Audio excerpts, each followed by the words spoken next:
city of 50,000 people. Before the open border policy, he had about 7 or 8 homeless people in the whole city. They knew who they were.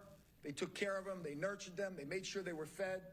They made sure that if there was inclement weather that they had cover. Since the open border policy, he has 1,000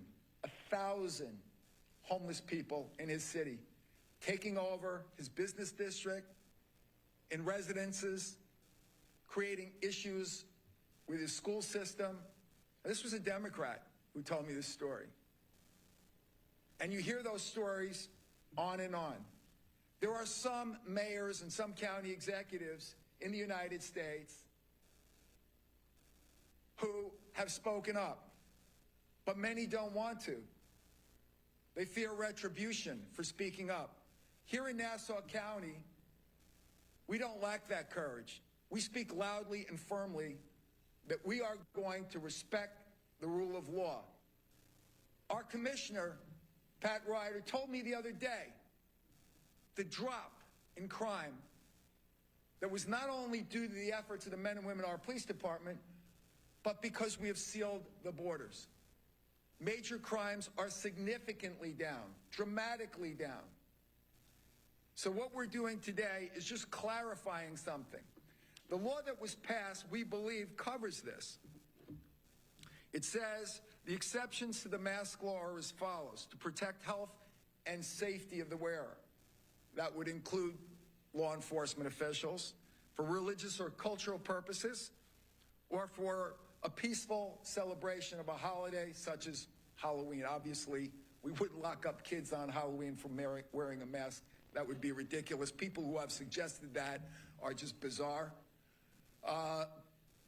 But again, when you see what's going on around the country, I'm signing this executive order so that our police officers, our partners in local, state, and federal government can feel comfortable that they will not be prosecuted for wearing a mask to cover their identity.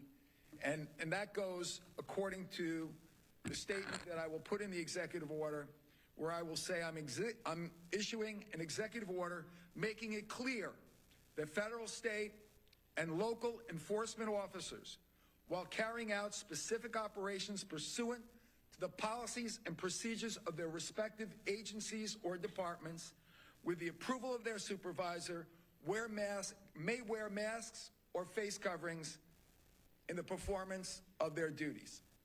So again, this is something that we are doing to make sure that it is crystal clear that there are no gaps, there are no holes. Our law enforcement officers can wear masks for specific operations pursuant to the policies and guidelines of their respective agencies and departments in the performance of their duties. Do we have any questions?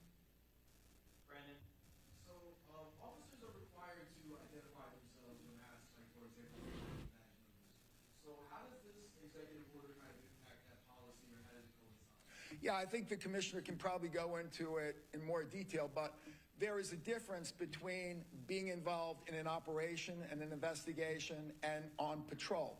On patrol, our police officers wear their shields with their number that identifies who they are, and in most circumstances, they wear a nameplate as well. So did you want to embellish on that at all? It's the same policy. Nothing's changed. It's state law. I think he's asking, are they allowed to wear masks and cover their faces? Patrol officers? No. No, but we're talking even about if someone pulls you over and asks you to wear a mask. That's a patrol officer. The answer is no, they do not wear masks. That would be against the procedures and the guidelines of the Nassau County Police Department. I'm sure the Sheriff's Department is the same.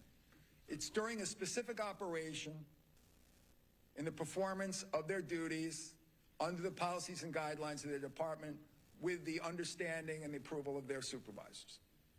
What do you say to the person that's saying they would want to wear a mask to protect their own safety? For example, if someone was going, let's say, to a Trump rally, but they don't want to be on camera or the public to know they're there, they want to protect their identity for their safety. What's the difference between the public and law enforcement? The difference is because wearing a mask, if you're not law enforcement, impedes law enforcement from performing their duties and responsibilities, because people who cover themselves, unless it's for a religious reason or a health reason, they're covering themselves so they can get away with a crime in most cases.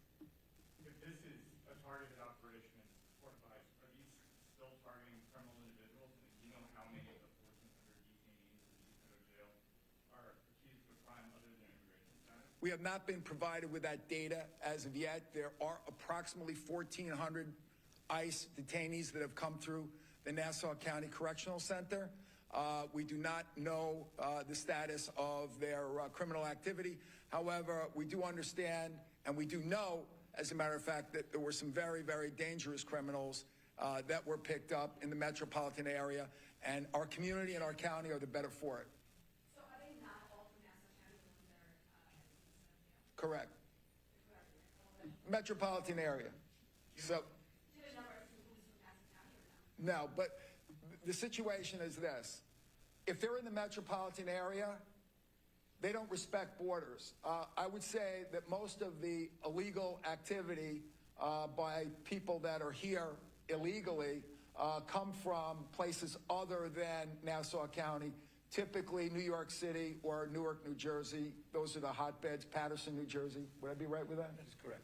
Do you know how much it costs to house them in the jail, and does the county receive any reimbursement? We are working that out right now, but we believe that it's much more cost efficient for them to be picked up, detained, and then handled by the federal government, deported, or whatever the federal government determines their final outcome will be.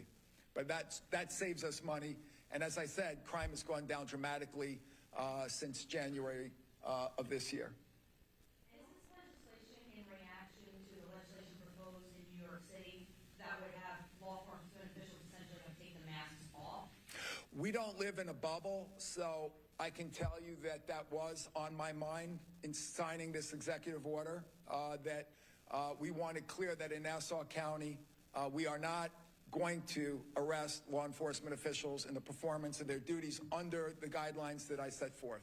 And your thoughts on their legislation in the city that potentially could require them to do that? I think they're out of their mind. I think that they will destroy the city, and I think they will make law enforcement in the metropolitan area, including Nassau County, much more difficult. I don't understand why the members of the New York City Council are so pro-criminal. But of course, we see up in Albany, our legislators and our governor have enacted legislation that is pro-criminal. It's mind-boggling. I think that basically we should start worrying about the victims and worrying about the neighborhoods and communities that fall prey to these criminals rather than the criminals themselves.